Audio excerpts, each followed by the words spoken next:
Assalamualaikum warahmatullahi wabarakatuh.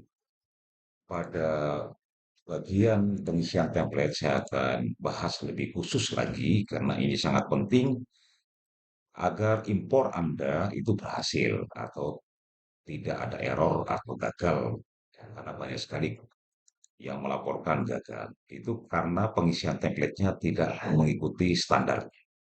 Di template ini terdapat beberapa kolom yaitu tanggal, nomor bukti, kode rekening, uraian, kode kegiatan, jumlah dana, dan kode unit. Tanggal diisi dengan format standar Indonesia yaitu tanggal, garis datar bulan, garis datar tahun. Ya.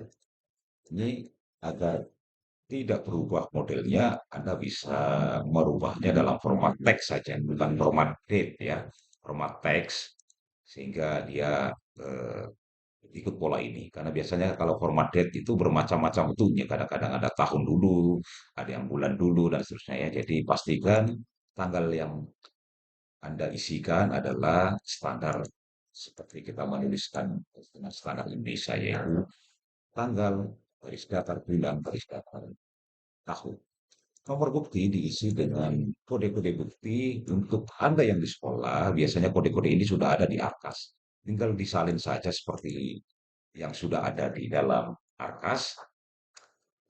Bila belum tidak ada kodenya seperti ini dikosongkan atau paling bagus diberikan tanda garis ya. Kode rekening ini ada yang Anda ambil dari Arkas seperti yang kode-kode belanja ini ambil dari Arkas ya.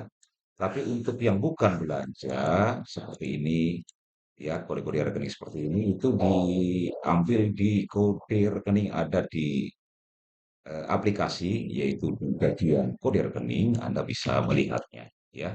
Seperti ini saldo bank tahun lalu itu kodenya adalah seperti ini ya, ekornya adalah 0004, terima dana bos ya tahap 1, ini kodenya adalah 0001, itu semua ada di dalam kode rekening yang ada di aplikasi ya. Tarik tunai, pergeseran uang di bank dan seterusnya. Ini saya jelaskan apabila di awal tahun selalu dibuka, idealnya dibuka dengan saldo bank tahun lalu atau saldo tunai tahun lalu atau kedua-duanya bila mana ada. Saldo bank tahun lalu berarti saldo tahun sebelumnya yang tersimpan di rekening bank ya. Kalau saldo tahun lalu ternyata dalam bentuk tunai ada di tangan bendahara, itu tambahkan transaksi di sini namanya saldo tunai tahun lalu dengan kode rekening tentu menyesuaikan yang ada di aplikasi. Nah, ini dikategorikan pendapatan kode 01, kemudian dananya ditulis seperti ini dalam format number ya, ini format number. Nah, kalau muncul begini bisa dikurangi nol-nolnya seperti itu sehingga dia polos saja begini ya, tidak ada koma, tidak ada titik. Untuk seperti itu agar menghindari kesalahan saat import nanti. Kemudian kode unit diisi dengan kode unit kerja Anda. Jika Anda dari sekolah biasanya ini diisi dengan nomor NPSN, kode unitnya adalah nomor NPSN ya. Nah, seperti ini. Pada tanggal 18 ada dana masuk di rekening bank. Anda mencatatnya sebagai terima dana BOSP pada tahap 1 2024 ya sebesar 35.250.000. Pada tanggal 27 Maret Anda menarik dana itu ya ditarik dari bank. Ini ada kode transaksi namanya tarik tunai dengan kode rekeningnya itu ngikut yang ada di aplikasi ya. Ini kodenya yang benar ini ya. Karena dengan ekor 00110 itu di bank itu kan mengurangi dana di bank karena sudah ditarik, berarti dia sebagai pengeluaran dan dicatat nilainya yaitu seberapa yang Anda tarik.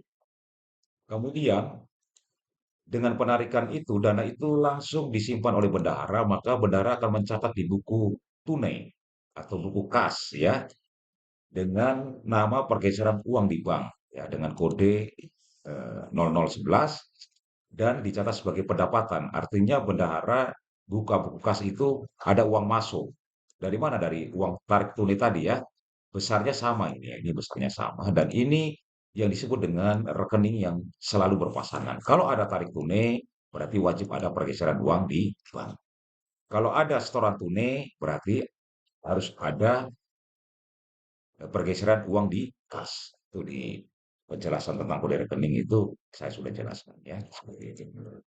Data-data transaksi lain seperti ini pengeluaran-pengeluaran ini diambil saja persis seperti yang ada di Arkas dan jangan lupa mencatat rekeningnya ini harus seperti ini karena ada juga yang mencatat rekeningnya ini pakai spasi begini ya. Akibatnya keliru ya, akibatnya tidak terbaca dengan baik di sistem. Jadi harus polos semua dan hanya ada pemisahan tanda titik seperti ini. Tidak ada spasi ya.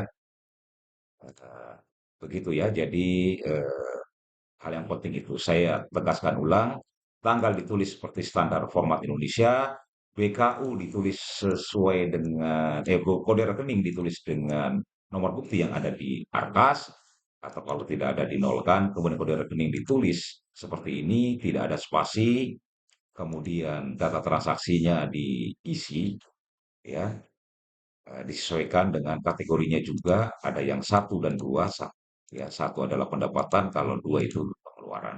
Kemudian dana jumlah dana tulis polos seperti ini tidak pakai koma, tidak pakai titik dan unit kerja diisi semua sama ya, ini unit kerja Anda.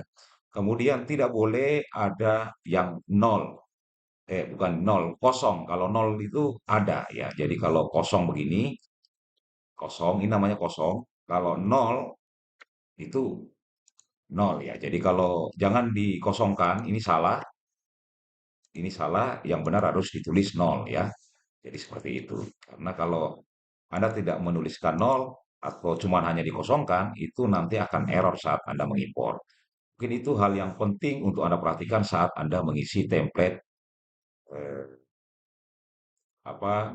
BKU dari SP2B online ya dalam bentuk Excel sebelum Anda melakukan impor. Demikian, terima kasih. Assalamualaikum warahmatullahi wabarakatuh.